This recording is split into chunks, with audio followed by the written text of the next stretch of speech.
Welcome back to Movie Recaps. Today I will show you an adventure, sci-fi film from 2009, titled Land of the Lost. Spoilers ahead.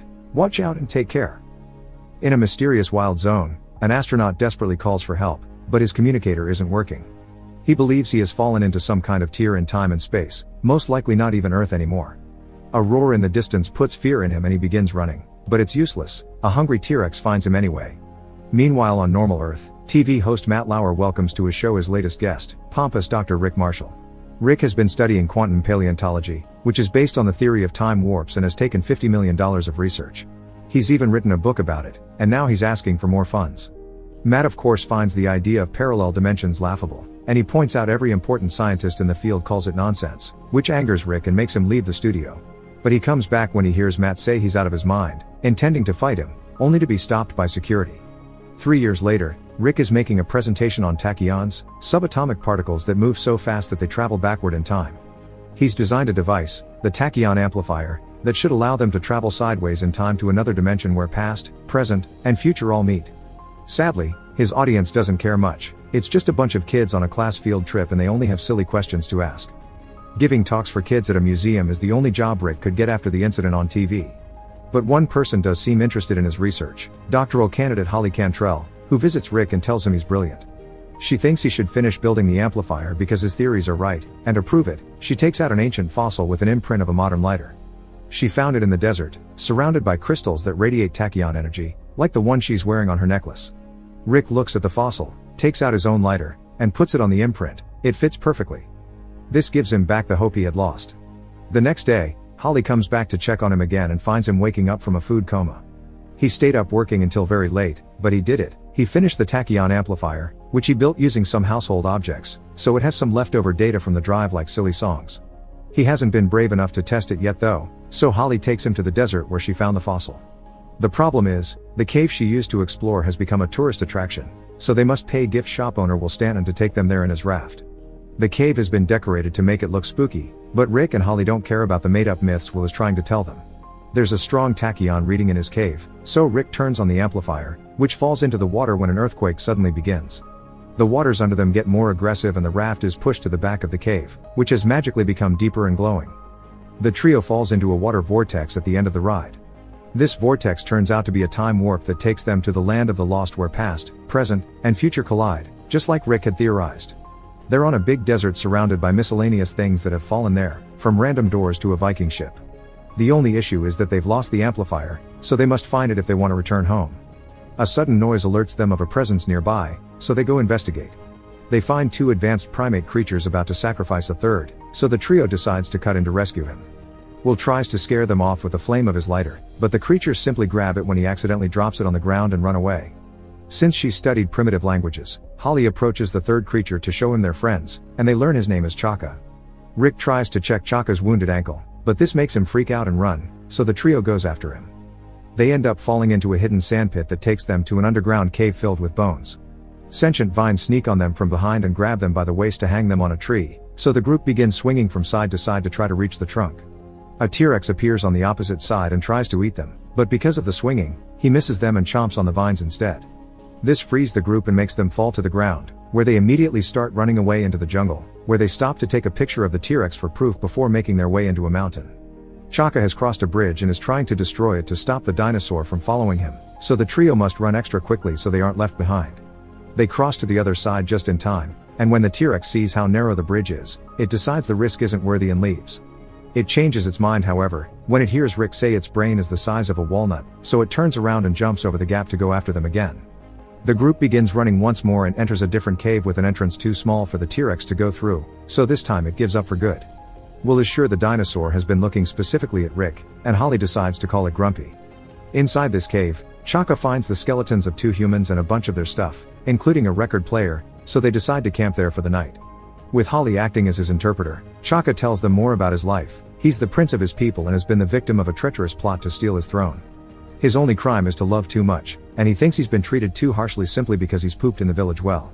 Meanwhile, Will wants to put some boxes in front of the cave entrance to avoid being found, but Rick reminds him once again that dinosaurs have a brain the size of a walnut. Suddenly, something hits the cave and makes it shake, and when they go outside to check what it was, they find a giant walnut the T-Rex has thrown at them. The following morning, Chaka brings them some fruits for breakfast as a sign of friendship, but they have spiders inside, because that's what he considers food. The cave begins shaking again when a very bright light appears among the trees outside. Then Rick receives some weird visions of an alien asking him for help. He accepts this request and runs into the jungle with his group following him closely until they come across an abandoned temple with weird-looking statues and some kind of crystal obelisk that has been sending the message to Rick. Chaka is worried about these statues and tries to warn them of the beings hiding in the dark, but they can't understand him, so these lizard-like beings take the opportunity to come out and surround them. Holly takes off her belt in an attempt to use it as a weapon, and that gives Rick an idea. He uses the belt buckle to reflect sunlight on the statues and then the obelisk, opening a portal. They enter, but the beings can't. This portal takes them to a pocket dimension where the alien from Rick's vision, Enoch, hides. He explains the creatures outside are Sleestaks and they are trying to take over the world by using the power of the crystals. To defeat them, he needs the tachyon amplifier to unleash the full power of the crystals. That way he could also send the trio home. Will doesn't trust this guy, but Rick accepts to help. The group goes back to the jungle where Rick makes a miniature map of the area to try to form a plan to find the amplifier. The first step is using dinosaur urine he's gathered overnight to cover up their human scent. Rick showers himself with it twice, but his friends refuse to do it too. The plan turns out to be pointless though, because Chaka shows up then and asks them to follow him to some clues he's found. They return to the desert to an area that Holly images to be the entry point because it's filled with random things, including their raft. When an ice cream truck falls from another time wrap, a bunch of dinosaurs shows up to feed on the ice cream man, including Grumpy and his girlfriend, who are a very territorial species. This means they smell the urine and decide to go after the group. The party begins running in different directions, and Grumpy manages to catch Rick, but he frees himself when his laser pointer gets Grumpy in the eyes and makes him drop him. After hiding in various buildings and vehicles the dinosaurs keep destroying, Rick hides behind a big rock and finds a tank of liquid nitrogen, which he picks up and takes to a catapult that Holly and Will prepare for him. The tank is shot into the female dinosaur's mouth, making it explode in million pieces and revealing the amplifier, which had been in her stomach all along. Before they can reach it though, a little dinosaur tries to grab it, and a pteranodon comes in and takes it to its nest when hunting the smaller prey. This makes Rick give up on their search, and Holly is hurt by this decision because she had thrown her future in science away for following him and his crazy theories.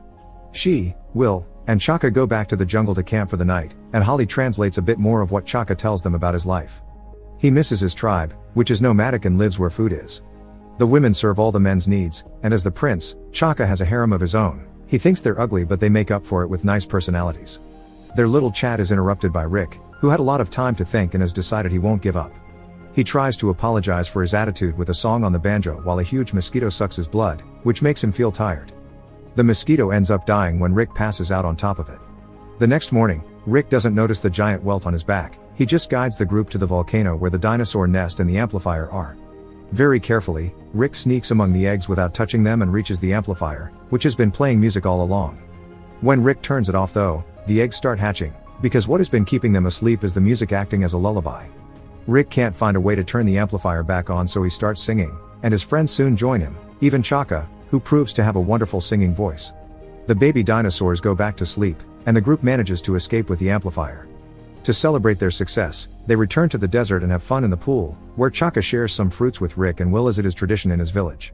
These fruits turn out to be opiates, so while the three men wait for the effects to pass, Holly tries out the amplifier.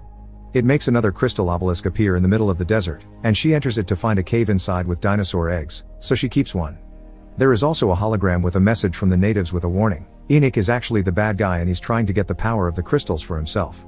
Before Holly can run back to tell her friends though, she's captured by a Sleestak. Meanwhile, the men fall asleep after eating a giant crab that fell in a hot spring and got boiled. The following morning, they discover Holly is gone, so Rick sends Chaka on a mission while he and Will explore the obelisk cave. There are Sleestak's guards around taking a break to shed, so the men steal their shed skins to put them on and pretend to be Sleestak's too. They follow the creatures to the temple where Holly is in a cage about to be lowered in lava for having helped Enoch, so now Rick and Will know the truth as well. The Sleestaks want to capture them too, so Rick jumps on Holly's cage and begins swinging it from side to side to hit each creature and push them into the lava. The two of them jump out of the cage before it falls and they kiss, then Holly tells them to hurry up and leave before Enoch finds them. There's a little problem though, they had already sent Chaka to get him. Enoch appears then with an army of Sleestaks he's mind controlling with a crystal of his own and steals the amplifier before making Grumpy appear to take care of them. Rick decides he mustn't run anymore, so after sending Holly away for her own safety, he confronts the T-Rex. He tries to use some of the fireworks Will had in his pocket, but they don't work, so he throws them away together with his lighter, which creates the fossil Holly found. Next, He uses a staff the Sleestack priest had been holding to try a pole vault, but Grumpy simply swallows him when he's in the middle of the air. Since Rick was his only goal, Grumpy ignores the others and leaves, so now the Sleestacks return to the temple. Enoch enters the obelisk and begins working the amplifier on the crystals while the group tries to fight off the Sleestacks, but there are too many of them. Suddenly, some powerful help arrives. It's Rick riding on Grumpy, who easily defeats all the enemies that surround them. Holly and Will want to know how he's alive, so Rick tells them Grumpy pooped him out, and when he was making his way out, he dislodged some intestinal blockage. Grumpy is thankful for that, so the two of them are now friends. The group enters the obelisk portal and finds Enoch, who has already opened a time wrap to Earth. Rick jumps on him and wrestles him on the ground, but when Will tries to help, he tilts the crystal tray and makes one fall, shattering it. This causes the door to close, so Rick thinks quickly and grabs Holly's crystal necklace to replace the one that broke. The door opens again, so Rick and Holly rush towards it to escape, but Enoch grabs Will and prevents him from doing the same. With the help of Chaka, Will pulls a wrestling move and captures Enoch before telling his friends to leave without him. He barely had a life back on Earth, so he is staying here with Chaka and starting over. Holly and Rick enter the portal and return to Earth, right at the entrance of the tourist cave in the desert. Meanwhile, Chaka takes Will with him to meet his tribe, where the women he called ugly are actually very human-like, so Will is happy to befriend them. A year later, Rick appears on TV again to rub his success on Matt Lauer's face. He shows everyone a dinosaur egg Holly brought with her, and promotes his new book that has been titled after Matt, which causes him to jump on him to punch him. After the show is over, the egg hatches while resting on the table, and reveals it's not from a dinosaur. There is a baby Sleestack inside. Make sure to subscribe and turn on notifications so you can watch more videos like this. Thanks for watching.